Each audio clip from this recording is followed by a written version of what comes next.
नमस्कार, मैं हूं संजय शर्मा। आप देख रहे हैं 4 PM न्यूज नेटवर्क। संडे का दिन और आपको बेसब्री से इंतजार राजीव नारायण शर्मा जी का। दुनिया के जाने माने ज्योतिषी हैं। अब तो 50 से ज्यादा देशों से उनके पास फोन आ चुके पिछले 1 डेढ़ सालों में। और संडे को मैं देखता हूँ दुनिया के अलग अलग हिस्सों से मेल आते हैं, लोग उनसे बात करना चाहते हैं, उनका नंबर मानना चाहते हैं। बहुत जबरदस्त उनकी डिमांड है। मैं पहले बता दूं, इस शो से करने से पहले मैं हमेशा कहता हूं कि अगर आपकी ज्योतिष में रुचि हो तो ये शो देखिए, ना रुचि हो तो बिल्कुल मत देखिए। मेरी ज्योतिष में रुचि है, इसलिए मैं ये कार्यक्रम करता हूं। राजीव जी पेशे से इंजीनियर हैं और उसके बाद सालों से वो ज्योतिष का और अध्यात्म का अध्ययन करते हैं। कुछ भविष्यवाणियां सही हुई हैं, कई गलत हुई हैं, लेकिन ज्ञान का भंडार है राजीव जी। तो मैं उनके पास आपको ले चलता हूं। आपसे एक विनम्र अनुरोध करूंगा। बहुत मन के साथ हमने 4 PM म्यूजिक चैनल बनाया है, जिसका आप लोगो देख रहे हैं। यूट्यूब पे जाइए, 4 PM म्यूजिक दबाइए और उस चैनल को सब्सक्राइब और ज्वाइन करिए। बहुत बहुत विलक्षण तरीके के लोग आपको वहां पे गीत संगीत गाते हुए मिलेंगे। ये चैनल बहुत बढ़िया मुकाम पे चल रहा है। आप लोगों के आशीर्वाद से इस चैनल को आपके सहयोग की जरूरत है। और एक चीज के लिए मैं और दिल से शुक्रिया अदा करूंगा कि इस बार भी जो डेटा विंग्स की रिपोर्ट आई है उसमें आपका अपना चैनल 4 PM पूरे देश में पॉलिटिकल कमेंटेटर में एक बार फिर नंबर 1 पे आया है। एक सवा साल हो गया, मुझको याद है कि हर महीने हैं, एक आध महीना छोड़ दिए, लगभग हर महीने हम नंबर 1 पर आ रहे हैं। ये बहुत बड़ी बात है। मतलब देश में पॉलिटिकल कमेंटेटर में आपके व्यूज लगातार नंबर 1 पर आए, तो ये सिर्फ आपके प्यार के बदौलत हो पाया। मेरा इसमें कोई योगदान नहीं है। आपने प्यार दिया, इसीलिए हम साल सवा साल से लगातार नंबर 1 पर बने हुए हैं। चलते हैं राजीव जी के पास और अनुरोध करूंगा कि उनके पास जाने से पहले चैनल को सब्सक्राइब और ज्वाइन जरूर कर लीजिएगा। राजीव जी की बात सुनते हैं। 4 PM न्यूज नेटवर्क में स्वागत है राजीव नारायण जी आपका। और संडे का दिन बड़ा बेसब्री से पूरी दुनिया आपका इंतजार करती है, अलग अलग देशों में, कि राजीव जी कुछ ऐसा बोलेंगे जो सनसनी होगा, जो नया होगा, जो लोगों को जागृत करेगा। तो आज हम शुरुआत करेंगे आज के कार्यक्रम की राजीव जी, सबसे पहले नमन करते हुए उस शख्सियत को कि जिसका लोहा पूरी दुनिया ने माना, हमारे स्वर्गीय प्रधानमंत्री मनमोहन सिंह। एक ऐसे प्रधानमंत्री जिसकी आवाज को पूरी दुनिया सुनती थी। सोशल मीडिया पे अब बराक ओबामा का एक स्टेटमेंट वायरल हो रहा है कि जब मनमोहन सिंह बोलते हैं तो पूरी दुनिया उनको सुनती है। आर्थिक मंदी से आर्थिक मंदी में जो पूरी दुनिया डूब रही थी, तब भारत को बचाने का श्रेय किसी एक व्यक्ति को जाता है तो वो मनमोहन सिंह को जाता है। एक खान सर हैं, बिहार के बड़े चर्चित हैं। उन्होंने एक मैसेज किया है और वो मैं पढ़ के सुनाता हूँ।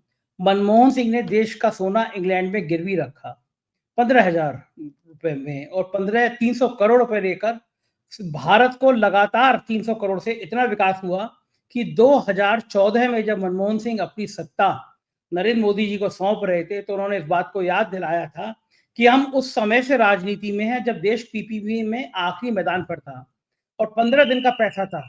देश की कमान मोदी जी आपके हाथ में है और हम पीपीपी में दुनिया में तीसरे नंबर पर हैं और आज तक दूसरा नंबर नहीं ला पाए मोदी जी।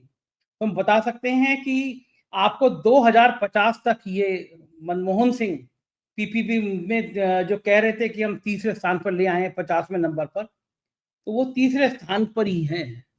तो आप सोचो कि एक प्रधानमंत्री जो 50वें नंबर पे देश खड़ा था, उसको तीसरे नंबर तक ले आया दुनिया की आर्थिक व्यवस्था को।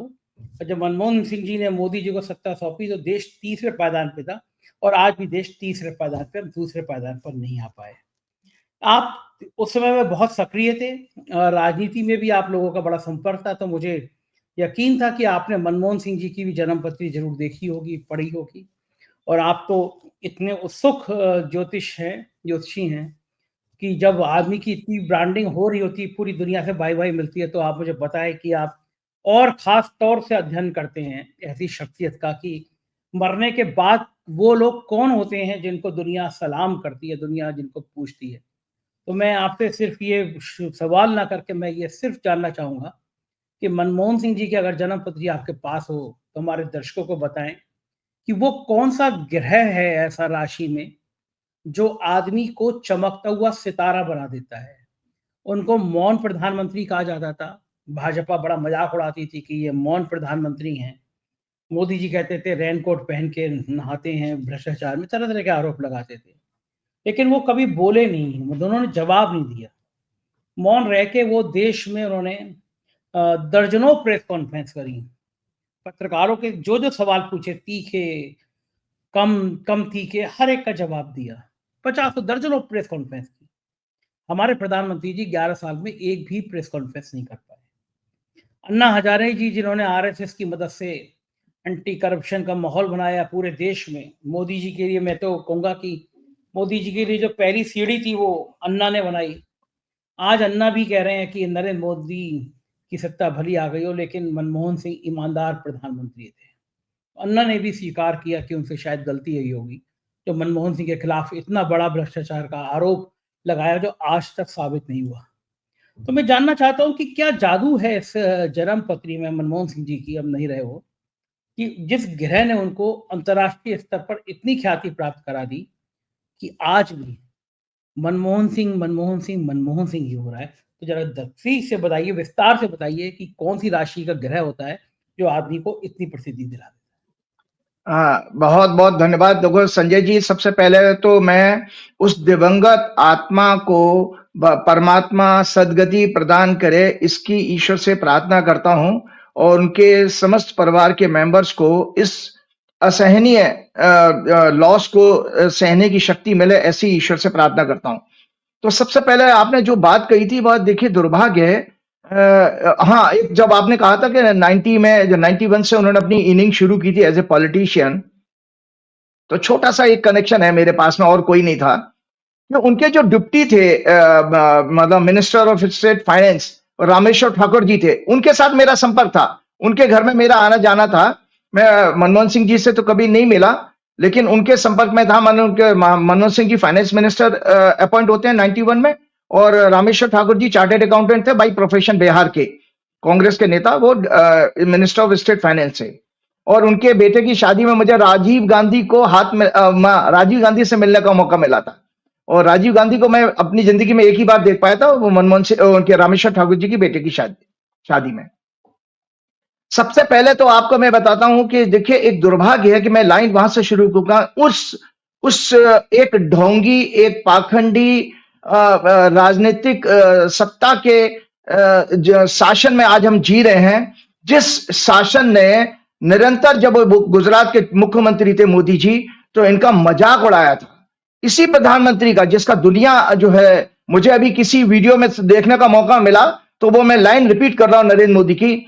जिस देश की जीडीपी गिर रही हो, जिसका रुपया गिर रहा हो, बेरोजगारी बढ़ रही हो, महंगाई चरम सीमा पर हो, वो देश डामाडोल अवस्था में होता है। ये मनमोहन सिंह जी का मजाक उड़ाते हुए कहते थे कि रुपया इनकी उम्र के साथ साथ कमजोर हो रहा है। मतलब आप सोचिए, आज परमात्मा ने भाजपा, मोहन भागवत, सारे केंद्र के मंत्री, शर्म से डूब के मर जाना चाहिए आप लोगों को। आप नरेंद्र मोदी को भी अगर भारत मंडपम में ये बिठा करके और उनकी पुरानी वीडियो दिखाई जाए, तो नरेंद्र मोदी जी भी बेहोश हो जाएंगे अपने पुराने कथनों को देख करके। कि जिस मनमोहन सिंह जी का आप मजाक उड़ा रहे थे, मनमोहन सिंह जी ने जब आपको 2014 में सत्ता सौंपी थी, तब जनाब जो है रुपया, एक जो है डॉलर की कीमत 62 रुपए 33 पैसा था। आज आपका रुपया लगभग 86 रुपए पे पहुंच गया है। मतलब एक डॉलर की कीमत 86 रुपए के बराबर है। कहां है आप नरेंद्र मोदी जी? आप तो कह रहे थे देश डामाडोल अवस्था में। आप ही के शब्दों के अनुसार आप देश को डामाडोल अवस्था में ले आए हो। जीडीपी भी नीचे गिर रही है। पिछले क्वार्टर की जो 5.4 की जीडीपी आई थी, होश फाख्ता उड़ गए। एफआईज ने अभी जो लेटेस्ट डेटा है, अब साल तो खत्म हो रही है संजय जी, एफआईज ने जितना पैसा इस साल लाए थे वो स्टॉक मार्केट में, सब विड्रॉ कर लिया, जीरो। एज ऑन टुडे मैंने किसी फाइनेंशियल एनालिस्ट की वीडियो सुनी थी, उसमें क्या है, एफआईज ने अभी 1200-1300 करोड़ रुपए रह गया, तो वो भी कल के 2 दिन पहले के शेयर बाजार जो फ्राइडे को बंद हुआ उसमें निकाल ले गए वो। तो ऐसे में आपकी हालत यह है। और आप देखिए कि महंगाई कितनी चरम सीमा पर है, कि मनमोहन सिंह जी थे तब 60-70 रुपए रिफाइंड ऑयल हुआ करता था। कॉमन भाषा की मैं बात करूंगा जो दर्शकों को समझ में आती है। आज रिफाइंड कहां पर है, 150 तिगुना हो गया है। तो ये आज नरेंद्र मोदी जी को इस चीज से सबक लेना चाहिए कि परमात्मा ने जो बातें कह करके आपने उस महान व्यक्ति का अपमान किया, भगवान ने उससे बड़ी दुर्गति आपकी की है। क्यों? उससे बड़ी दुर्गति की है कि आपका करंट अकाउंट डेफिसिट इतना ज्यादा हो गया। सोचिए कि वो व्यक्ति तब आया था जब मात्र 2,500 करोड़ रुपए रह गए थे आपके। और मैंने उनके बारे में, उनकी श्रद्धांजलि में मैं कुछ ज्यादा बोलना चाहूंगा, क्योंकि मेरे दर्शक उसको सुनना चाहेंगे। जब वो फाइनेंस मिनिस्टर बने थे, उस समय केवल 2 हफ्ते का जो है आपका इंपोर्ट का पेमेंट करने के लिए पैसा बचा था, केवल 2 हफ्ते का 91 में। और 2008 में जब सारी दुनिया की जीडीपी उस मार्केट क्रैश कर गई थी, सब प्राइम क्या नाम है, जो कांड हुआ था, जो स्कैम था, उसमें देखिए वो अपने आपके देश को वहां से बचा करके लेकर के आए। तो आपने तो जो आज देश आप चला रहे हो, वो उन्हीं की देन है, उन्हीं का दिया हुआ था। आपको जानकारी होना चाहिए, क्या नाम है संजय जी, उस समय पेट्रोल 72 रुपए होता था, और आज आपका पेट्रोल कहां पर है? तो नरेंद्र मोदी जी ने जो जो कहा था वो सब कुछ हो रहा। बेरोजगारी भी आज चरम सीमा पर है कि आईआईटी और आईआईएम जैसे इंस्टीट्यूट भी, जो प्राइम इंस्टीट्यूट्स हैं हमारे देश के, वो भी अपना कैंपस प्लेसमेंट पूरा नहीं कर पाते, उनके लोगों को भी रोजगार नहीं मिला है। आपको जानकारी के लिए संजय जी बताता हूं कि जब मैंने इंजीनियरिंग किया था, तो हम लोगों के सामने 10-10 हजार के तादाद में जो है पब्लिक सेक्टर में वैकेंसी निकलती थी। हम लोगों का लास्ट सेमेस्टर में, सब जो मेरे साथ के इंजीनियर हैं, उसके बाद भी इंजीनियर सब समझ सकते हैं कि हम लोगों का लास्ट सेमेस्टर में केवल पब्लिक सेक्टर की वैकेंसी जब आती थी, उनके लिए एग्जाम कब होगा उसकी प्लानिंग में ही सारा निकलता था। आज आप देखिए पब्लिक सेक्टर तो आपने सब बेच दिए हैं प्राइवेट कॉर्पोरेट के हाथों में, औने पौने दाम में। तो आज रोजगार ही नहीं है। तो ये सब चीजें उन्होंने देखी। साथ में एक और चीज मैं कहना चाहूंगा, आपने कहा था, एक मैं आज दर्शकों के साथ शेयर करना चाहूंगा। बहुत दिनों से मैंने एक छोटा सा राइटअप तैयार किया था, वो उसकी हेडिंग ये बनाई थी, आज पूरी दुनिया में युवा पीढ़ी को मोटिवेट करने वाले लीडर्स क्यों खत्म होते जा रहे हैं? युवा पीढ़ी को मोटिवेट करने वाले क्यों लीडर खत्म होते जा रहे हैं? आज मनमोहन सिंह जी का एग्जाम्पल देके मैं बताऊंगा कि प्रैक्टिकल एग्जाम्पल है कि किस तरह के जो लोग हैं, जो युवा पीढ़ी को एस्ट्रोलॉजिकली भी समझाऊंगा आपको, और सामान्य उनके जीवन की बातों के बारे में भी। कि ये एक शख्स ऐसा था जो एज ऑन टुडे भी आज की युवा पीढ़ी के लिए एक बहुत बड़ा संदेश और एक रोल मॉडल बनकर गया। हम इतिहास में नहीं जाते हैं, ये हमारा वर्तमान है। वर्तमान से वो बेचारे 2-3 दिन पहले उनका देहांत हुआ है। तो हम लोग बताते हैं क्योंकि आज का पूरा विश्व स्वार्थ वाला हो गया है। जितने भी आप रीजनल पार्टीज देखें, वो भी सब फैमिली ओरिएंटेड हैं। आप देखिए नरेंद्र मोदी भी बड़े बड़े सपने कह के आए, आपने बिल्कुल ठीक कहा था। अन्ना आंदोलन के जरिए एक बेसिकली कॉन्स्पिरेसी रची थी आरएसएस ने, और उस अन्ना को आगे करके, और जिसमें आम आदमी पार्टी का जन्म हुआ, और देश की एक अच्छी भली सत्ता को आपने एक महान व्यक्ति की सत्ता को आपने कमजोर किया। और ये देखिए उसका बड़ा दिल था, कलेजा था। वो डेमोक्रेसी में अगर बिलीव करने वाले नहीं होते तो आज के नरेंद्र मोदी अमित शाह की तरह कीले ठुकवा देते बॉर्डर पर, और गार्डर रखवा देते सीमेंट के, और आंदोलन नहीं होते थे। डंडे मार के अन्ना को 24 घंटे में नहीं, 6 घंटे में भगा देते, जैसे रामदेव को भगा दिया गया था उस दौरान। लेकिन वो प्योर डेमोक्रेटिक इंस्टीट्यूशंस में बिलीव करने वाले व्यक्ति थे। उन्होंने पूरा आंदोलन हो दिया, बंबई में हुआ, पूरे देश भर में फैला, और समय गोदी मीडिया पर भी कोई अंकुश नहीं लगाया उन्होंने। चाहते तो आज नरेंद्र मोदी की तरह अंकुश लगाते तो वो न्यूज फैल ही नहीं पाती। और आज देखिए गोदी मीडिया किस तरह से, हमें याद है हम भी वहां पर अन्ना को आंदोलन को देखने गए थे कि वो किस तरह से लोग इकट्ठे हुए, पूरे देश भर में माहौल बना। तो उन्होंने वो डेमोक्रेसी का 4th पिलर का भी सम्मान किया था, मीडिया का, जो आज बिल्कुल खत्म हो चुका है। आज केवल और केवल नरेंद्र मोदी की चरण बंदा करा, जो कि सबसे बड़ा देशद्रोही है आज के डेट में, गोदी मीडिया। तो मैं आप वो राइटर मोटिवेशन की बात कर रहा था। हम में से ज्यादातर लोग रूटीन लाइफ पर फोकस करते हैं, जैसे वेकिंग अप मतलब उठना, getting dress, eating breakfast, driving to work और class, working to earn a living, coming home and repeating the same cycle the following day. हमें अपने जीवन का रियल उद्देश्य ही नहीं पता। हम चिंतन भी नहीं करते, अपने सेल्फिश एटीट्यूड को ऑलवेज पैम्पर करते रहते हैं। उसी के लिए सोचते रहते हैं कितने मकान बनाएं, कौन सी गाड़ी बदलेंगे, कौन से कपड़े खरीदने हैं, इसी मुद्दों में। देखिए जबकि गीता हमें रामायण के विजन से प्रेरणा लेनी चाहिए। रामायण का विजन जो कहता है, रामायण के अनुसार जो सबसे निम्न स्तर का विजन है आपका, वो है आहार निद्रा मैथुन। स्वार्थ, आहार कहते खाने को, निद्रा मतलब शेल्टर, मैथुन मतलब ओन कंफर्ट्स। इन्हें एनिमल लिविंग कहा गया शास्त्रों में, इसको पाशविक जीवन कहा गया है। ये तीनों काम तो पशु भी करते हैं, आहार निद्रा मैथुन, ये तो पशु भी कर रहे हैं। लेकिन हाईएस्ट विजन रामायण जिसके लिए प्रेरणा देती है, जिसके लिए राम की बात कही जाती है, राम राज्य की बात कही जाती है, believe in the service of humanity, the attitude of only love and serve everyone without hatred and discrimination of anyone. आप देखिए वो व्यक्ति जब आपके पास आया था और वो उस समय जो है वो यूजीसी के मेंबर वगैरह थे, और देखिए हमारे गीता में भगवान ने जो कहा रोल मॉडल के बारे में, आज मुझे इस टॉपिक पे बोलने का मौका मिला क्योंकि मेरी श्रद्धांजलि आज उस व्यक्ति के लिए है जिसके बारे में मैं बोलना चाह रहा हूं। तो हमारे गीता में भी भगवान कृष्ण ने ये कहा था, हे अर्जुन, आचार्यों, राजनेताओं और अनइंटेलेक्चुअल्स का आचरण ऐसा होना चाहिए जो स्वार्थ यानी काम और लोभ, छल कपट, निंदा, भेदभाव से दूर हो, क्योंकि समाज के अन्य लोग उनका अनुसरण करते हैं। आपको जानकारी के लिए बता दें संजय जी, मैंने पढ़ा था अभी इन्हीं दौरान जो अखबारों में आया, उनके जो बॉडीगार्ड होते थे, आज वो कोई अरुण अमीन करके जो आईपीएस अफसर, उस समय असीम, हाँ अभी मिनिस्टर भी हैं, उन्होंने लिखा था कि वो सरकारी बीएमडब्ल्यू गाड़ी को पसंद नहीं करते थे। वो हमेशा उनसे कहते थे मेरी मारुति 800 मुझे बहुत पसंद है, मारुति 800 में जाना पसंद करते थे। वो नहीं जाते नरेंद्र मोदी की तरह 16,000 का पब्लिक के टैक्स के पैसे से हवाई जहाज नहीं खरीदा था, नरेंद्र मोदी की तरह से फ्लीट ऑफ बीएमडब्ल्यू नहीं खरीदी थी उन्होंने। वो साधारण व्यक्ति थे, तो ये अनुसरण करने वाले लोग थे। तो इसीलिए और एक और भगवान ने कहा कि जो कौन सा ऐसे व्यक्तित्व को आज ऐसा व्यक्तित्व वाला सोच ही जो है देश में दुनिया को राज कर सकता है, जो देशभाव नहीं रखता हो। एक इसमें उन्होंने ये कहा कि देखिए विजनरीज जो visionary leader possesses clarity of purpose and a long term perspective, or his wisdom empowered decision benefits the community, society and the world. They face difficulties head on, challenges को हेड ऑन फेस करते थे। जैसे 1991 में जो हालत थे उन्होंने head on face किया, 2008 में जो आया ना बिल्कुल हेड ऑन उन्होंने फेस किया 2008 की एक। They face difficulties head on, devising solution without succumbing to setbacks. They are exceptional motivators with unending zest for life and desire to live and handle challenges. They inspire confidence in others.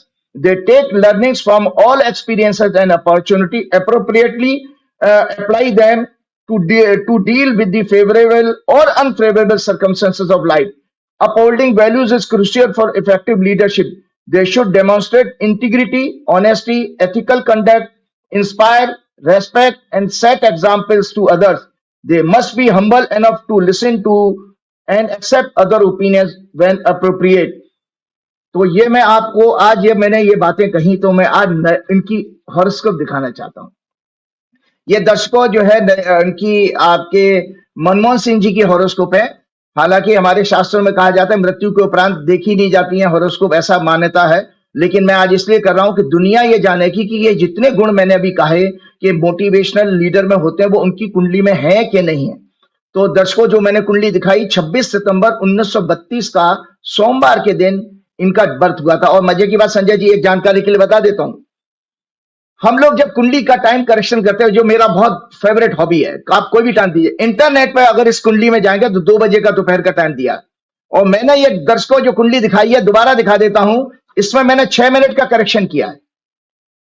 मतलब एक 1932 में पैदा हुए व्यक्ति का मैं time correction कर रहा हूं कि उनका जन्म 1:54 पे होना चाहिए। तो हमने घटनाओं का आधार क्या लिया कि उनकी शादी 1958 में हुई थी, उनकी पहली बेटी 1959 में पैदा हुई थी, उनकी दूसरी बेटी 1963 में होते। जीवन की मेजर घटना को वो प्रधानमंत्री 22 मई 2004 को बने थे, फिर 22 मई 2009 को फिर दोबारा प्रधानमंत्री बने, और जब वो 91 में जून 21 जून या 1991 में वो फाइनेंस मिनिस्टर बने थे। तो ये जीवन की घटना लेकर मैंने उनका टाइम करेक्शन किया। तो देखिए दर्शकों, मैं इस कुंडली की व्याख्या करता हूं। धनु लगन की कुंडली है जिसका कि स्वामी बृहस्पति होता है।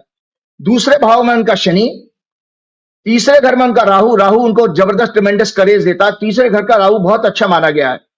और उनके 8वें घर में शुक्र, चंद्र और मंगल 8वें भाव में थे, मतलब चंद्रमा अपनी राशि में ही था। 9वें घर में बृहस्पति था। लग्नेश का 9वें घर में जाना केंद्र त्रिकोण का संबंध बनाकर राजयोग बना रहा है। वो कैसे परिवार में, वो एक बिजनेसमैन ट्रेडर के परिवार में पैदा हुए थे संजय जी, और वो एक राजा क्यों बने? तो देखिए लगन का स्वामी बृहस्पति 9वें घर में था, तो राजयोग का एक कंडीशन पूरा होता है। दूसरी कंडीशन इसमें थी कि इसमें इनका 9वें घर का स्वामी सूर्य 10वें भाव में था, और 10वें भाव में 10th हाउस में, मैं हमेशा लोगों को कहता हूं 10th हाउस का सूर्य बहुत पावरफुल माना जाता है। एडमिनिस्ट्रेटिव आपको पोजीशन जरूर देगा, एडमिनिस्ट्रेटिव लाइन में जरूर लेके आएगा। आप आईएएस बने या ना बने, पॉलिटिशियन बन सकते हैं, और या जो आजकल लेटरल एंट्री होती है, लेटरल एंट्री के जरिए एडमिनिस्ट्रेशन में आ सकते हैं। इसीलिए वो पीएम ऑफ पॉलिटिक्स बने। मतलब उन्होंने इकोनॉमिस्ट की पढ़ाई पढ़ी थी, लेकिन और इस कुंडली में दर्शक देख लें कि इकोनॉमी का कॉम्बिनेशन किसी की कुंडली में कैसे देखा जाएगा। सूर्य और बुध अगर इकट्ठे हो तो it is a combination, astrological combination of economy. इसीलिए वो इकोनॉमिस्ट थे, और उनका 10वें घर का लॉर्ड उच्च का है, इसीलिए उनको इतना नेम फेम मिला। आप जो कह रहे थे ना दुनिया उनको क्यों याद कर रही है, अगर आपका 10वां घर और 9वां घर का कनेक्शन आपकी जिंदगी के लाइफ में आ जाए तो आपको फेम जरूर दिला देगा। मेरे जैसा छोटा सा व्यक्ति भी, मैं तो अपनी गली मोहल्ले वाले, आप सोचिए मेरी सोसाइटी में भी मुझे कोई नहीं जानता, मेरी भी 9वें घर की दशा चल रही है जो 10वें घर में गोचर कर रहा है। तो आपके माध्यम, आप माध्यम बने और दुनिया मुझे पहचानने लगी। मैं कहीं एक दिन गिन रहा था अपने लोगों से, बताया 40-45 से ज्यादा कंट्रीज में मेरी लोग जानने वाले हो गए, जहां से मुझे कॉल आ चुके हैं अभी 1.5 साल में, लगभग बल्कि 50 से ज्यादा हो गए। तो ये सब चीजें, मैं मनमोहन सिंह जी की पे आता हूं। सबसे बड़ी उनके बारे में जब मैं अखबार में पढ़ता हूं, एक ऑनेस्ट, हम्बल, डिग्निफाइड व्यक्ति और कंपेशनेट था, मतलब दयालु था। वो क्यों था, याद रखिएगा, अगर आपकी कुंडली में, जो मैंने कुंडली दिखाई थी, किसी की भी कुंडली अपने अध्ययन के लिए ज्योतिष सिखा रहा हूं, 9th हाउस आपका दया करुणा का होता है, एथिक्स का होता है, मॉरलिटी का होता है। इसीलिए उनका कंडक्ट, चरित्र जिसको कहते हैं ना, चरित्र, अच्छा चरित्र के लिए लगन का और 9वें घर का संबंध जरूर होना चाहिए, तो आपका अच्छा चरित्र डिफाइन होता है। दूसरा बात है कि आपके अंदर दया करुणा तभी आएगी, जैसे मैंने राहुल गांधी की कुंडली में भी बताया था कि बृहस्पति उनके लगन में बैठे हैं और 9वें घर को देख रहे हैं। 9-10 का कनेक्शन आ जाएगा तो आपके अंदर कंपेशन जरूर आएगा। तो इनकी कुंडली में 9वें घर का लॉर्ड 10वें घर में चला गया सूर्य, तो इसका मतलब है इनकी वर्किंग में वो झलकता है, जो मैं अभी राइटअप बताऊंगा, जो उन्होंने कभी एक इंटरव्यू दिया था किसी अंग्रेज को, जिसमें उन्होंने बात कही थी कि उनको ये इंस्पिरेशन मिली कहां से। ये कुंडली की व्याख्या तो मैं कर ही रहा हूं। अच्छा, दूसरा बात यह है कि आज एक लीक से हटकर एक चीज बता रहा हूं कि हमारी जीवन में जब अंत आता है, एक ज्योतिषी कैसे देखता है। भाई उनको जाना ही था। इस कुंडली में आप देखिए, दर्शकों दोबारा देख लीजिएगा, उनका मंगल जन्म के मंगल से 8वें घर से गोचर कर रहा था, कर्क में उनका मंगल है, और आज भी एज ऑन टुडे 26 दिसंबर को उनकी डेथ हुई है, उस समय भी कर्क में ही मंगल था। तो जन्म के ऊपर मंगल आ गया, और उनका शनि जो है, जन्म के शनि, उनकी कुंडली में शनि और मंगल आमने सामने हैं। मतलब जन्म का मंगल भी उनके शनि को देख रहा था, शनि आयु का कारक होता है, और इस समय ट्रांजिट में भी शनि कुंभ राशि में बैठे, शनि ट्रांजिट में भी मंगल कुंभ राशि में बैठे शनि को 8वीं दृष्टि से देख रहे हैं। तो इसीलिए उनकी कुंडली में, और जब उनका जो अभी जब देहांत हुआ है, तो उनकी दशा थी जनाब शुक्र में शनि की। इस समय उनकी जो दशा उनकी जो अभी जब एंड हुआ है उनका, तो उनकी दशा चल रही है जरा बृहस्पति में, शुक्र की दशा। बृहस्पति उनके लग्नेश हैं, और इस समय गोचर में रोग के घर से गोचर कर रहे हैं 1 साल से। इसीलिए देखिए उनकी तबीयत साल भर से खराब चल रही थी। शुक्र उनके 8वें भाव में, बिना मृत्यु तब तक इंसान की नहीं होती जब तक 8th हाउस एक्टिवेट नहीं होता। तो उनकी कुंडली में परफेक्टली ग्रहों के कारण 8th हाउस एक्टिवेटेड था, इसलिए जाना था। एक इंटरेस्टिंग चीज बता देता हूं, एक लॉजिक है, इसको हमने कही, क्योंकि हमें किसी के पुनर्जन्म की बात तो नहीं पता, कोई हमें फीडबैक तो मिली नहीं, आज तक कोई केस नहीं आया। लेकिन अगर किसी का 10वां घर हो और जाते समय उसके 10th घर से एक्टिवेटेड दशा चल रही है, जैसे बृहस्पति उनके 6वें घर में गोचर कर रहा था, 5वीं दृष्टि से 10वें घर को, उनका दोबारा जन्म हो जाएगा। ये रीबर्थ लेंगे। और दूसरा बात कि एक और हमने कॉम्बिनेशन देखा था कि किसी व्यक्ति को इस संसार से विदाई उसकी संतुष्ट आत्मा के रूप में तब होगी जब 9वें घर की दशा में, वो 9वें घर में संबंध बनाने वाली दशा से जाएगा। तो टोटली सेटिस्फाइड सोल, जिसको सोल को तसल्ली हो कि मैं जिस लिए भगवान तूने मुझे भेजा था, मैं पूरा काम करके आई हूं, ऐसा सोल मानती है। तो मनमोहन सिंह जी की विदाई इसी तरह की हुई थी, वही है। और इनके जो है, मैं और आपको बता दूं एक और अच्छा कॉम्बिनेशन, जब मैं इनकी बारे में थोड़ा विकिपीडिया से पढ़ रहा था, ये टीचर भी रहे हैं, थोड़े टाइम इन्होंने पंजाब यूनिवर्सिटी में पढ़ाया था।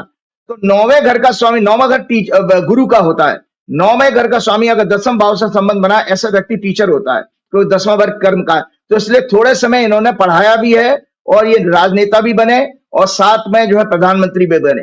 अब मैं आपको बता देता हूं इनके कंट्रीब्यूशन क्या थे, जो देश इनको याद करेगा, जो हम लोगों को आना चाहिए। ही वॉज देखो उनके बारे में जो अखबारों ने लिखा, man who liberated India's dream, transformed its policies and fortune. He was the architect of 91 reforms. Economy का बहुत बुरा हाल था, भारत का फॉरेक्स रिजर्व गिरकर लगभग 2500 करोड़ रुपए रह गया था, जो केवल 2 हफ्तों के इंपोर्ट को कवर करने के लिए सफिशिएंट था। ग्लोबल बैंक्स ने लोन देने के लिए उस समय मना कर दिया था, महंगाई चरम सीमा पर थी। Since compassion and vision transformed and empowered the lives of millions of country, he brought pride and honour to the country. उनके कंट्रीब्यूशन क्या थे? Shielding India from 2008 global financial crisis, solidifying our borders with the historic Indo US civil nuclear deal, जहां भाजपा ने उस समय nuclear deal का विरोध किया था लेफ्ट के साथ मिलकर के। दर्शकों, देश के साथ गद्दारी की थी भारतीय जनता पार्टी ने उस समय मनमोहन सिंह की सरकार गिराने के लिए 2008 में, जब वो न्यूक्लियर डील अमेरिका से सिविल पर्पस के लिए, सिविलियंस के यूज के लिए बात कर रहे थे, मिलिट्री के लिए नहीं। उसमें भाजपा ने इनके खिलाफ नो कॉन्फिडेंस मोशन ला करके इनको सरकार को गिराने की कोशिश। और मैं आपको गवाह बता देता हूं, मैंने वो प्रेडिक्शन की थी। और एक जितेंद्र सिंह होते हैं कांग्रेस के नेता, जो अलवर के राजा रॉयल फैमिली से हैं। तो संजय जी, उन जितेंद्र सिंह को मैं कांग्रेस के दफ्तर में कह के आया था पर्सनली, और हॉरोस्कोप कांग्रेस की दे के आया था कि कांग्रेस की सरकार बचेगी। मैंने अपने गुरुजी को भी अपनी फाइंडिंग दिखाई थी, उन्होंने तो गुरुजी ने कहा कि भाई बहुत अच्छी आपने भविष्यवाणी करी है। तो मैं आपको बताऊं, उस समय भी मैंने कांग्रेस की भविष्यवाणी की थी कि कांग्रेस मनमोहन सिंह की सरकार बचेगी। और उस समय में टीवी के सामने बैठ करके अपनी भविष्यवाणी सच होते हुए देख रहा था, जब स्पीकर ने फाइनल जो है नंबर्स बताए हैं इनकी सरकार बचने के, तो उस समय मैं विटनेस था।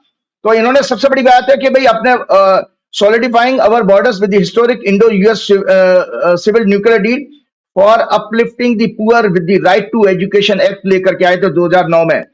फूड सिक्योरिटी एक्ट लेकर के आए to millions of Indians with the national food security act 2013 में, जिसका की फायदा नरेंद्र मोदी उठा रहे हैं। आपका वो फूड सिक्योरिटी एक्ट की वजह से ही आप वो 5 किलो अनाज फ्री में दे रहे हो और वोट बटोर रहे थे, उसकी नींव तो मनमोहन सिंह जी रखे गए थे। For promoting export with the special economic zone act 2005 में लेके आए थे। Boosting our future by ensuring an average GDP growth rate by 7.8% तक गई थी इनकी। Championing the rights of the backward with the land acquisition act 2013 में लेके आए। Bringing relief to millions of farmers with the agriculture debt waiver and debt relief scheme. Barack Obama ने जो कहा था वो आपने बता ही दिया। मैं आपको बताऊं, इन्होंने यूएस सहित जबकि मोदी जी का हाल ही है, ये तो जरूरत से ज्यादा बोलते हैं। जहां वो बराक ओबामा कहते हैं कि जब मनमोहन सिंह जी बोलते हैं, लिखा उन्होंने कहा, when Manmohan Singh ji speaks the world listen. जबकि मोदी जी का हाल यह है कि वो एक तो वो जरूरत से ज्यादा बोलते हैं, मार्केटिंग करते हैं, इसलिए दुनिया इनको अब गंभीरता से नहीं लेती। इन्होंने यूएस सहित समस्त यूरोपियन देशों, कनाडा, ऑस्ट्रेलिया, जर्मनी सभी से संबंध बिगाड़ लिए हैं। रशिया से केवल व्यापारिक रिलेशन है, वो भी चाइना से के डर के कारण। सभी पड़ोसी देशों से इनका झगड़ा हो चुका है। इनका एनएसए एचएम का विदेश में हत्याएं कराने के लिए नाम लिया जा रहा है। एक बड़े कॉर्पोरेट हाउस का बचाने के लिए सारा सरकार की ऊर्जा इन्होंने साख पर दांव पर लगा रखी है। मनमोहन सिंह जी ने और अच्छे काम किया कि upgradation of relation with ASEAN to a strategic partnership in 2012, doubling of India's foreign trade and greater integration into world economy that help reduce poverty, stable, long-term and mutually beneficial relations with all major powers. Foreign policy not just about interest but also values dear to Indian people, economic development within the framework of a plural, secular and liberal democracy that inspired people around the world. जबकि मोदी सरकार का perception संपूर्ण विश्व में democracy को कमजोर करके भ्रष्ट कॉर्पोरेट को आगे बढ़ाने का, जगह जगह विश्व में वहां के नागरिकों की हत्या करा के गुंडागर्दी करने और भेदभाव करने जैसे मानवता की हत्या का बन गया है। जब वो 1991 में फाइनेंस मिनिस्टर बने तो भारत का जीडीपी मात्र 1.4% था संजय जी। जब वो आए थे 1.4% था, 1.4% से 7.3 तक लेके गए। और he was very good at dialogue building and concession, मतलब डायलॉग करना और सबसे सामंजस्य बैठाना उनकी एक खूबी थी, जबकि मोदी जी इसके एकदम विपरीत है। इन्होंने कंसेंसस और डायलॉग दोनों ही पसंद नहीं है मोदी जी को। To enhance transparency he brought right to information act, 2005 में राइट टू इंफॉर्मेशन एक्ट लेके गया ITI. To increase employment for poor, right to work, NREGA लेकर के आया था 2005 में, लेटर रीनेम मनरेगा इन 2009 में उसका नाम बदल दिया, मनरेगा कर दिया था। और देखिए इस व्यक्ति को ने किस किस पदों पर वो गया है। Chief economic adviser in the finance ministry 1972, finance secretary 1976, member secretary planning commission 1980, RBI governor 1982, planning commission head 1985, economic adviser to PM 90, FM 91 to 96, PM 2004 to 2040। इसके विपरीत मोदी जी की क्वालिफिकेशन जो हमें आज तक डाउटफुल है, सभी देश को डाउटफुल है। उन्होंने एक कंप्लीट पॉलिटिकल साइंस में कोर्स किया था, जो आज तक किसी यूनिवर्सिटी ने वो कोर्स डिजाइन ही नहीं किया है। उसमें उनकी वो बीए और एमए है मोदी जी, जो आज तक किसी यूनिवर्सिटी ने शुरू नहीं किया है, उसमें उन्होंने ग्रेजुएशन पीजी किया है। मोदी जी सदैव गुजरात के सीएम रहते हुए इस बेहद हम्बल जेंटलमैन का और उनकी इकोनॉमिक पॉलिसीज का मजाक उड़ाते रहते थे। अपनी सभाओं में कहते थे, देखिए देश का रुपया पीएमक्यू के साथ कम्पीट कर रहा है। संघ के लोगों को, इस सब को आज परमात्मा ने मोदी का घमंड तोड़ दिया। अंधभक्तों, संपूर्ण भाजपा संघ के लोगों को डूब मरना चाहिए कि भारत की करेंसी लगभग $1.86 के बराबर हो चुका है। और संजय जी आपको बताऊं, ये जानकारी के सच बता देता हूं, प्रोग्राम आज हमारा मनोज सिंह जी के भी समर्पित है, एक दो हॉरोस्कोप बोल लूंगा। देखिए संजय जी, जो अभी मैंने एक इकोनॉमिस्ट को मैं सुन रहा था कि आरबीआई इस समय डॉलर को जो $86 पे गिरा है, अभी भी सपोर्ट करने के लिए डॉलर बेच रही है कि जिससे रुपया और नीचे न गिर जाए। वो क्यों कर रही है? क्योंकि फरवरी मार्च में इंटरेस्ट की किस्त देने का टाइम आ रहा है। तो हमारे कुछ कॉर्पोरेट के बड़े नामी ग्रामों में, मैं नाम नहीं लेना चाहूंगा, उन्होंने विदेशों से बहुत ज्यादा लोन ले रखा है। अगर रुपया आपका और पिट गया तो उनका वो ईएमआई का लॉस, उनका फाइनेंशियल लॉस हो जाएगा। तो इसमें देश की जनता के साथ धोखा कर रही है आरबीआई कि अपने डॉलर्स का रिजर्व बेच रही है और वो गिरा। तो इस समय इतनी है, वास्तविकता यह है कि आज आपका डॉलर लगभग $90 के आसपास आ ही चुका है। वो तो आरबीआई ने सपोर्ट दिया हुआ है। तो देखिए संजय जी, एक मैं बहुत जानकारी के लिए बताता हूं। अभी कुछ महीने पहले जो नोबेल मिला था, इकोनॉमी में नोबेल प्राइज मिला था, उन्होंने क्या कहा है वो मैं दर्शकों को सामने शेयर करना चाहता हूं। Nobel Prize winner on economy said that it's for institution to reclaim the high ground in order to deliver the promise of democracy.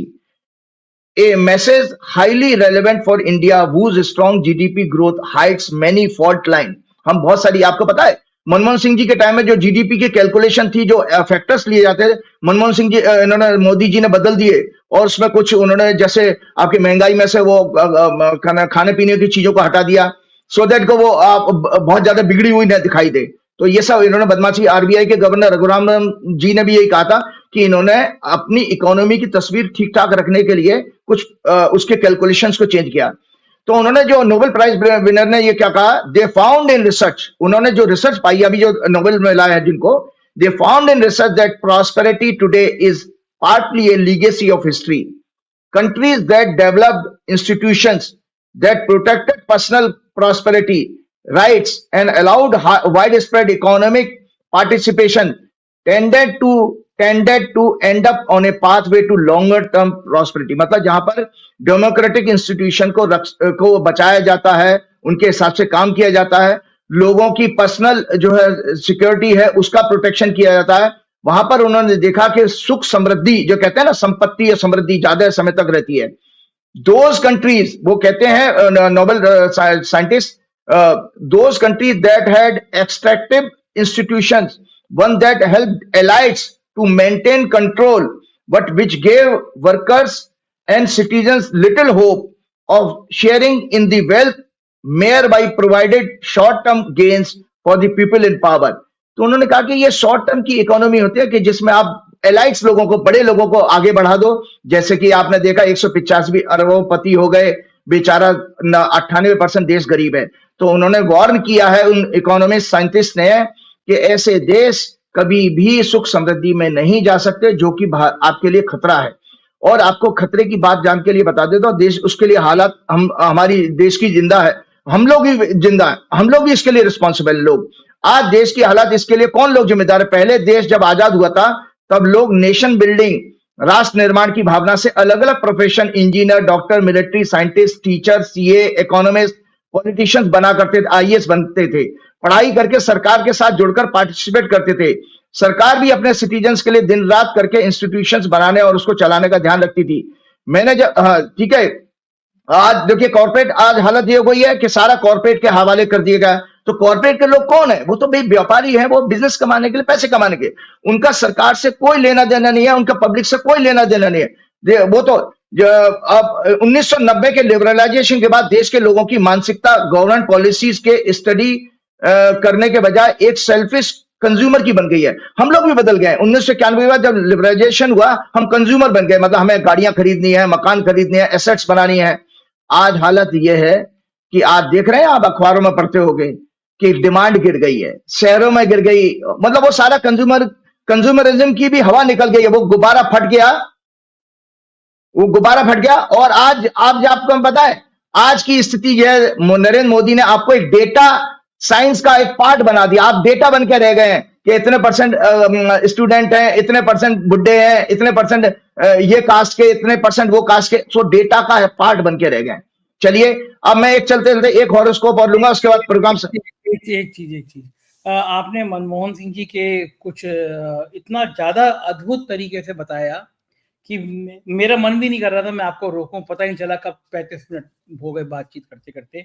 मुझे भी याद आ रहा है एक बार क्या हुआ राजीव जी, एक बहुत सीनियर नेता है कांग्रेस के, मेरे मित्र हैं, अभी भी बहुत अच्छे मित्र हैं, उनका फोन आया, बोले संजय जी भाई ये जो है यूपी की पॉलिटिक्स क्या चल रही है, मैं स्पीकर फोन पे हूँ, कोई तुम्हें सुन रहा है, बाद में बताऊंगा कौन है, जरा बता दो क्या हाल क्या चल रहा है। तो मैंने जो स्थिति चल रही थी, जो पॉलिटिकल पार्टी की चल रही थी, वो मैंने सब बता दी उनको कि ऐसे ऐसे ये पॉलिटिकल आंकड़े हैं, मेरे हिसाब से ये गोड़ा है, ये गड़बड़। तो जब मैंने अभी बात खत्म कर ली 3-4-5 मिनट में, बोला अच्छा मैं बात करा रहा हूँ तुम्हारी एक शख्स से, फिर तुम पहचानना। मैंने उधर से जब आवाज आई कि वेल डन संजय जी, मैं आपको सुनता हूँ, तो मुझे राजीव की आवाज सुन के मुझे यकीन नहीं हुआ। मैंने फिर कुछ चोक सा लिया, मैंने कहा प्रणाम सर, मैं मतलब भौचक्का हूँ आपकी आवाज सुन के।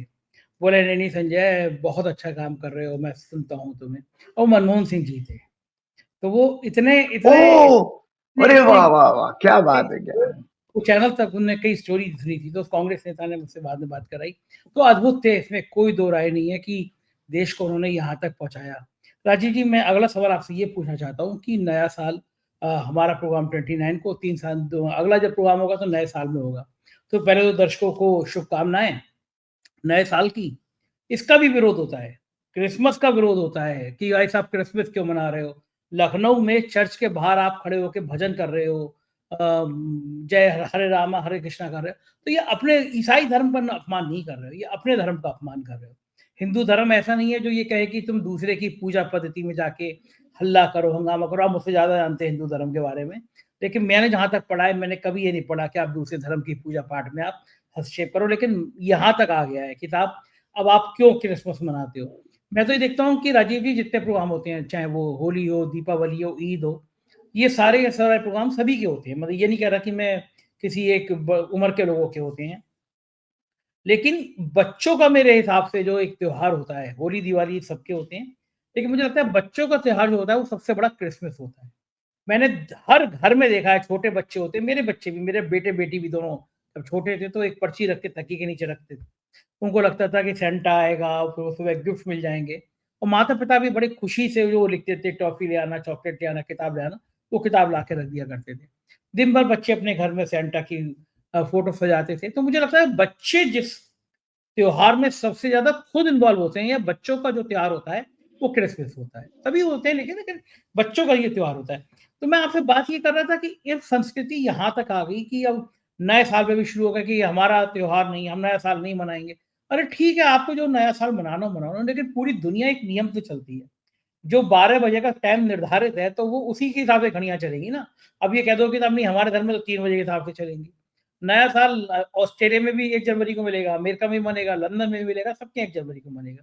तो उस पे भी बात मैं जानना चाहता हूँ इन 2 बातों पे। एक तो मैं थोड़ा-सा ये आपसे जानना चाहता हूँ कि क्या हिंदू धर्म, चूँकि आपने बहुत पढ़ा है, हिंदू धर्म इस बात की इजाज़त देता है कि आप किसी के धार्मिक त्योहार हो, उसका पर्व हो, उसके धार्मिक स्थान के बाहर जाके अपने हरे राम हरे कृष्णा करने लगे। पहला सवाल।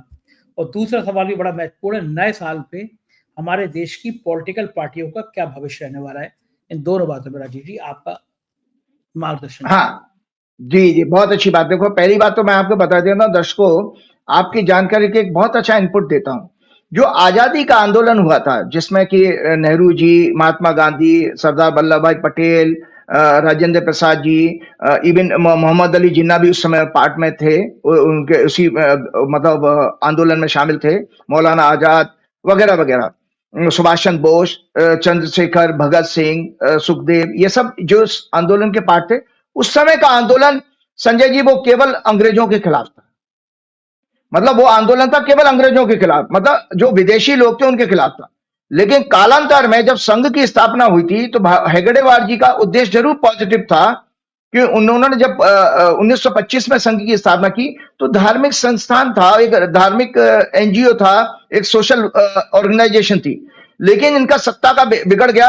गुरु गोलवलकर के बारे में भी मैंने कुछ पढ़ा है, वो थोड़ा से पद से भटक गए थे, उसके बाद के सभी लोग। तो ये जो हिंदुत्व का शब्द है, आपको बता देता हूं, हिंदुत्व का शब्द बेसिकली कोई हिंदू धर्म नाम की हमारे शास्त्रों में चीज ही नहीं है। कोई हिंदू धर्म नाम की चीज नहीं है। आपको पिछले कई प्रोग्राम पहले भी मैंने बताया था कि खाड़ी के देश सिंधु घाटी के इस तरफ के लोगों को वो सा बोल नहीं पाते थे, हा हा कहते थे, हिंदू हिंदू कहते थे।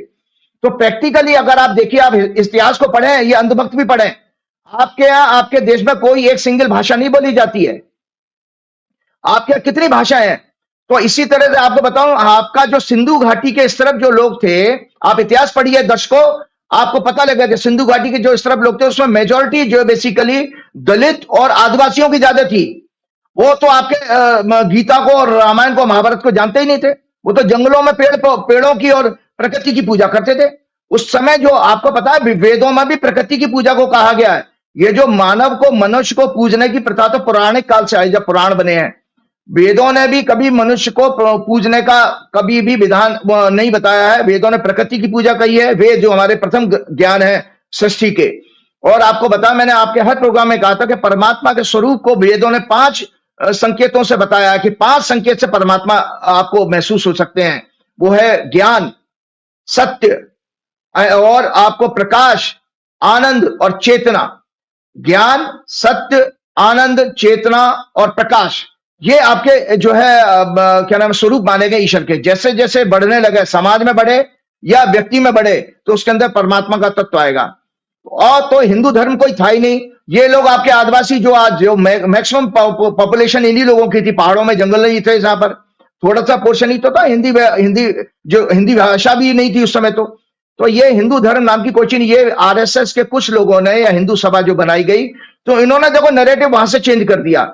ये इन्होंने हिंदू धर्म इसलिए खड़ा किया था भेदभाव करने के लिए कि जो मुसलमान हमारे देश को अपना रहे थे, वह हिंदू मुसलमान की राजनीति कर रहे हैं। सो प्रैक्टिकली इसका आधार ही इलॉजिकल है और नॉन टेक्निकल है। कोई हिंदू धर्म नहीं है। सनातन धर्म जरूर, सनातन का मतलब प्राचीन होता, सनातन धर्म जरूर कहा गया है, वो प्राचीन से शब्द से आ गया। लेकिन वेद थे, मैंने पहले बता दिया, वेदों में प्रकृति की पूजा कही गई है, परमात्मा। अब आता हूं जैसे नई साल की बात। ये बात सच है क्योंकि वैदिक ज्योतिष के अनुसार, मैं एक ज्योतिषी होने के नाते मैं सत्य को बताना मेरा काम है और क्लैरिटी लाना। क्योंकि हमारे ऋषियों ने पूरे ब्रह्मांड के 12 डिवीजन किए थे। एक 360 डिग्री का गोला है, सर्किल है, उसके 12 डिवीजन करेंगे तो जो लोग साइंस पढ़े हैं वो देख सकते हैं कि एक सेगमेंट की डिस्टेंस 30 डिग्री आ जाती है। मतलब एक भाग जिसको हम घर कहते हैं कुंडली में, या भाव कहते हैं, वो हाउस कहते हैं अंग्रेजी में, वो उसकी दूरी कितनी 30 डिग्री, क्योंकि सर्कुलर मोशन है। तो सूर्य जो है एक नंबर से हमारे सूर्य कौन है, सूर्य के इर्द गिर्द सारे क्या नाम है ग्रह घूम रहे हैं, और सूर्य से ही सोलर वर्ष आता है। सोलर वर्ष कहते हैं ना। और सूर्य हमेशा मिड मंथ में अपनी राशि बदलता है, जिसको संक्रांति हम कहते हैं। तो सूर्य जब एक नंबर से शुरू करेगा कहां स्टोरी अपनी मूवमेंट को, मतलब ऐसे तो सूर्य के इर्द गिर्द सब घूम रहे हैं, लेकिन पृथ्वी पे रहने वाला व्यक्ति देखता है कि सूर्य हमारे इर्द गिर्द घूम रहा है। इसलिए मैं उसी भाषा में बात करूंगा कि जब सूर्य एक नंबर से शुरू करता है तब हमारा जो है पहला महीना होगा। लेकिन प्रैक्टिकली इस समय सूर्य 9 नंबर राशि में है, तो इसलिए वैदिक ज्योतिष के अनुसार ये नया वर्ष तो हो नहीं सकता, क्योंकि धनु राशि में है ना भाई। काउंटिंग तो एक से शुरू करोगे, तो जो मार्च के महीने में जब 1 नंबर राशि है, जब आपका संवत्सर होता है, वो एक्चुअली में प्रकृति का नव वर्ष होता है। इसीलिए वो हिंदुओं का नव वर्ष भी नहीं है, वो नेचर का पहला वर्ष है, क्योंकि सूर्य वहां से 1 नंबर से स्टोरी शुरू कर रहा है। तो मैंने दर्शकों ये बता दिया। इसलिए हाँ, ये वर्षफल उनके लिए लागू होता है जिनकी जनवरी में बर्थ आ जाए, 1 जनवरी को बर्थ है तो एनुअल हॉरोस्कोप कहा जाएगा। और जनवरी के महीने में किसी का जन्मदिन आ जाए तो उसको लिए वर्षफल में जैसे मेरा 5 जनवरी को आने वाला है तो मेरा ये नया वर्ष होगा। यस यस यस, अगले प्रोग्राम में मैं आपका एनुअल हॉरोस्कोप बता दूंगा। तो मैं आज आप एक तो दर्शकों, आज मैं आप एक कुंडली में चर्चा करने जा रहा हूं। 2 जनवरी 1978 को इंदिरा कांग्रेस फॉर्म हुई थी। तो मैं आज आपके सामने एक कुंडली चर्चा करूंगा जिससे आप समझ जाएंगे कि ये लॉजिकल है, इसका वर्षफल बताया जा सकता, क्योंकि इसका जन्म 2 जनवरी को हो रहा है। तो ये कांग्रेस की पिछले वर्ष की कुंडली दिखा रहा हूं दर्शकों, पिछले वर्ष की है। पिछला वर्षफल जब शुरू हुआ था 2 जनवरी 3 जनवरी को हुआ था, मतलब। और वर्षफल की भी मैंने आपको टेक्निकलिटी बताई थी कि ये किताब है एनुअल हॉरोस्कोप की। ये दर्शक देख लें, ये एनुअल हॉरोस्कोप की किताब है। इसकी ताजिक नीलकंठी, मतलब तजाकिस्तान में इसकी विद्या को लोग पढ़ के गए थे भारतवर्ष से। तजाकिस्तान में वो सिद्धांत तजाकिस्तान से यहां पर आए हैं, इसलिए ताजिक नीलकंठी इसका क्लासिकल ग्रंथ है इस एनुअल हॉरोस्कोप के ऊपर काम करने का। तो इसमें ये कहा गया है कि जब सूर्य आपके जन्म के समय जब आप पैदा होते हो उतनी डिग्री का आ जाएगा। जैसे मान लीजिए आपका 5 जनवरी का जन्म है, और 5 जनवरी का मैं एक उदाहरण के तौर पर कह रहा हूं 6 बजे सुबह जन्म हुआ, लेकिन इस साल सूर्य अगर 5 जनवरी को जो आपकी जन्म की कुंडली में सूर्य की डिग्री होगी वो 6 जनवरी को आ रहा, तो 6 जनवरी से वर्षफल शुरू होगा आपका। क्योंकि हमें सूर्य की वही 0 डिग्री वही चाहिए जो आपकी जन्म के समय थी। तो ये कांग्रेस की जो पिछले वर्ष की कुंडली बनी थी वो 3 जनवरी, प्रैक्टिकली तो पार्टी फॉर्म हुई थी 2 जनवरी, 3 जनवरी को सुबह 7:08 पर बनी थी। ये धनु लगन की कुंडली थी, और इसमें धनु लगन का स्वामी बृहस्पति 9वें घर में था, जो लगन को दृष्टि भी दे रहा था। तो मैंने अपने प्रोग्राम में कहा था कि कांग्रेस के लिए अच्छा साल जाएगा ये। तो दर्शकों, आज आपको याद दिलाने के लिए कह रहा हूं, आप मेरे ऊपर हंसेंगे, मेरे को ट्रोल भी करेंगे कि आप कहेंगे क्या बात कर रहे हैं कि कांग्रेस के लिए अच्छा साल जाएगा, वो तो महाराष्ट्र हार गए, वो तो हरियाणा हार गए। तो मैं आपको बताना चाहता हूं ये किस रेफरेंस में अच्छा साल जाएगा संजय जी? पिछले वर्ष से, मतलब जो 23-24 से ज्यादा 24-25 जाएगा, अच्छा जाएगा। ये मैंने कहा था, पिछले वर्ष भी कहा था जब आपका उड़ीसा से प्रोग्राम किया था, तब मैंने कहा था। ठीक है, तो मैं आपको बता देता हूं, आप 23-24 से 24-25 में कांग्रेस का फिगर देखिए। उस समय लोकसभा में कांग्रेस की कितनी सीटें थी? 23-24 में 52। 24-25 में लोकसभा का चुनाव आया, कितने सीटें हो गई? 100। एक पार्टी अपनी लोकसभा में एमपी की संख्या डबल बना रही है, उसका वोटिंग परसेंटेज बढ़ रहा है, उसके 15 करोड़ वोटर हैं इस समय, लगभग 15 करोड़ वोटर है पूरे देश भर में। कांग्रेस का 1 करोड़ वोटर भी अगर पूरे देश में आ जाए ना, तो मोदी जी और शाह जो है सत्ता छोड़ के भाग जाएंगे यहां से। 1 करोड़ वोटर भी बाहर इकट्ठा होके आ जाए तो। और दूसरा बात यह है कि उनके पास कितने राज्य थे, कितने राज्यों में शासन था? हरियाणा और महाराष्ट्र में तो पिछले वर्ष भी उनके पास शासन नहीं था, तो इसलिए उसका लॉस हम कैसे देखेंगे भाई? ज्योतिषी तो उस एंगल से देखेंगे ना कि पार्टी की ग्रोथ हुई कि नहीं हुई। आप देखिए उनकी टैली में एक राज्य ऐड हो गया, जेएंडके के रूप में एक राज्य बढ़ा, उनका घटा कुछ नहीं, राज्य बढ़ा, सीटें लोकसभा की डबल हो गई, और विपक्ष के पद का, उनके नेता को विपक्ष के नेता का एलओपी का पद मिल गया, जो पहले नहीं था। आपको पता, पिछले सदन में तो था ही नहीं कोई विपक्ष का नेता। आज मैं अब इस कुंडली में एक नई भविष्यवाणी करने जा रहा हूं। यह करंट कुंडली है संजय जी कांग्रेस की, यह जो 25-26 के लिए लागू होगी, मतलब 2025 पूरा इसमें आएगा। यह कुंडली 2 जनवरी 2025 को, देखो पिछली जनवरी 3 जनवरी को आ रहा था वर्षफल, इस बार का वर्षफल जो है कांग्रेस का बन रहा है 2 जनवरी 2025 को 1:15 पे शुरू होगा। मेष लगन की कुंडली है। इसमें इंपॉर्टेंट जो माना गया है कि ईयर लॉर्ड कौन बना, वर्ष का स्वामी कौन है, और मुंथा एक मैथमेटिकल पॉइंट होता है जो वर्षफल को और लगन चार्ट को कंबाइन करता है, वो मुंथा कहते हैं। मुंथा इसमें 11वें भाव में आई है, मुंथेस 11वें भाव में है, मतलब इसमें मुंथा 11वें भाव में, शनि मतलब कुंभ है, क्योंकि कुंभ राशि में शनि आया, और मुंथेश भी शनि बने, ईयर लॉर्ड भी शनि है, और शनि दलित का कारक होते हैं। कांग्रेस को दलित वोट बैंक वापस आ रहा है, दलित का सपोर्ट मिलने जा रहा है, और दलित को इसमें राहु, यहां पर आपको पता है कि ये जो है कांग्रेस के लिए वर्षफल 2024-25 से भी ज्यादा 25-26 बहुत अच्छा साल जाने वाला है। कांग्रेस को निरंतर राजनीतिक सफलता मिलेगी। और मैंने आपको बताया कि इसमें बहुत अच्छे कॉम्बिनेशन, लग्ना Lord is in 4th house, power crown में है, fourth Lord in 10th house respecting 4th house, fifth Lord in 9th house making extremely lucky year, 7th Lord in 11th house, party will increase its base and allies, इनका party का voter का base भी बढ़ेगा, allies भी बढ़ेंगे। इनकी financial policies देश और समाज को मदद करने वाली होंगी। 6th लॉर्ड इन 8th हाउस मेकिंग विपरीत राजयोग, इनका चुनावी सफलता का ग्राफ तेजी से बढ़ेगा। ये सब चीजें मैंने इनके बारे में लिखी हैं। और साथ में मैं इस किताब का बता देता हूं, मुंता का जब मैंने बात करी है, दर्शकों अपने मनगढ़ंत बातें नहीं कर रहा हूं, 11वें भाव की मुंता का रिजल्ट इस किताब में क्या लिखा है। Gains and happiness, help from friends and benefactors, political success and fulfilment of desire. ये इस किताब में लिखा है, मैंने नहीं लिखा। Political success and fulfilment of desire मतलब कांग्रेस जिस चीज को 10 साल से मिस कर रही है वो इनको इस साल सब मिलने वाला। ये कांग्रेस की जन्म कुंडली है, मैं दर्शकों को दिखा देता हूं। ये कांग्रेस की जन्म कुंडली है और 6 मार्च से शनि जो है इनकी शनि की महादशा शुरू हुई जो 6वें भाव में है, और 29 मार्च को शनि इनके लगन में आ जाएंगे। इसीलिए ये एक कुंडली से मैंने बता दिया कि भी कांग्रेस के लिए एक्स्ट्रा ऑर्डिनरी टाइम आ रहा है और आप लोग देखेंगे मैक्सिमम स्टेट्स में ये बहुत अच्छा रिजल्ट करेंगे और सरकारें बनाने में इनका सहयोग होगा। चलते चले बीजेपी की इसलिए नहीं करूंगा क्योंकि बीजेपी की 6 अप्रैल को फॉर्मेशन हुई थी, तो बीजेपी के लिए अब में अभी समय है। आगे चलते चलते मैं एक चीज शेयर करना चाहता हूं, मेडिकल पॉइंट पे अक्सर मैं कुछ बात करता रहता हूं।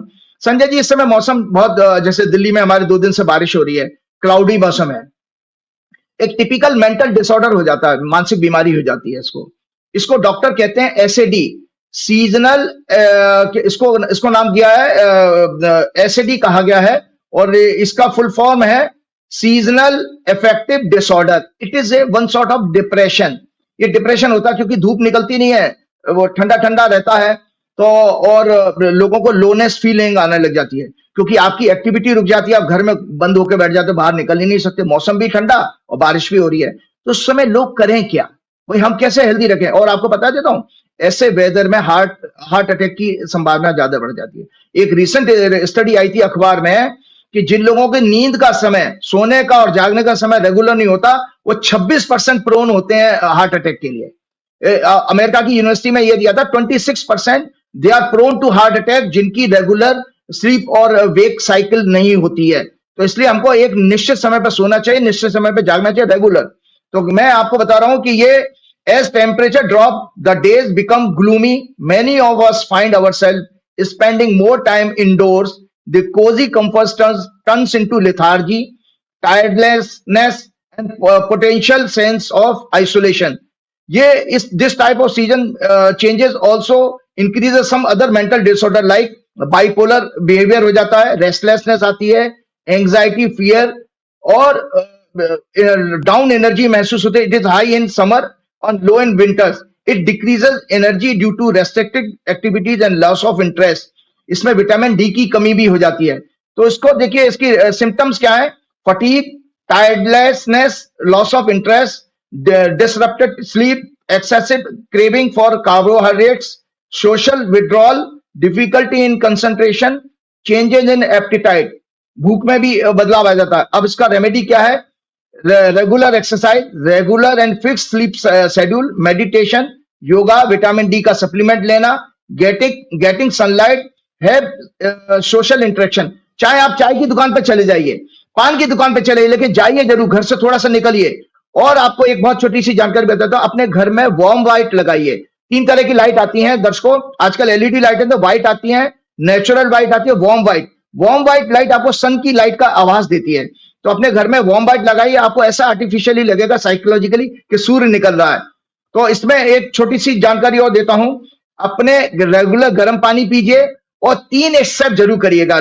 कोई गुनगुना तेल लेकर के हथेलियों को मालिश करिएगा, हाथों को मालिश करिएगा, उंगलियों को करिएगा, और तलवों को ऐसा मुट्ठा बना के करिएगा। ब्लड का सर्कुलेशन हम पंप करेगा। फेस के ऊपर जितने भी फेस की रिवाइवल की एक्सरसाइज है वो करिए और मालिश करिएगा। तो इनसे आपको बहुत फायदा होगा। तो मेरा उद्देश्य था कि मैं जो मौसम है आप लोग कैसे हेल्दी रहें, ऐसी सोच के साथ हनुमान जी से प्रार्थना करूंगा। श्री गुरु चरण सरोज रज निज मन मुकुर सुधार, वरण रघुवर बिमल जसु जो दायक फलचार, बुद्धिहीन तनु जान के सुमरो पवन कुमार, बल बुद्धि विद्या देव मऊ हरऊ कलेश विकार। जय श्री राम, जय हनुमान। बहुत बहुत शुक्रिया राजीव जी, आपने समय दिया। तो ये थे राजीव नारायण जी और मनमोहन सिंह जी के बारे में क्या शानदार बात की। मनमोहन सिंह जी आदमी भी वास्तव में ऐसे थे। कुछ को यकीन है ये बातचीत पसंद आई होगी। अपने कमेंट से, अपने प्यार से मुझे अवगत जरूर कराइएगा। Thank you.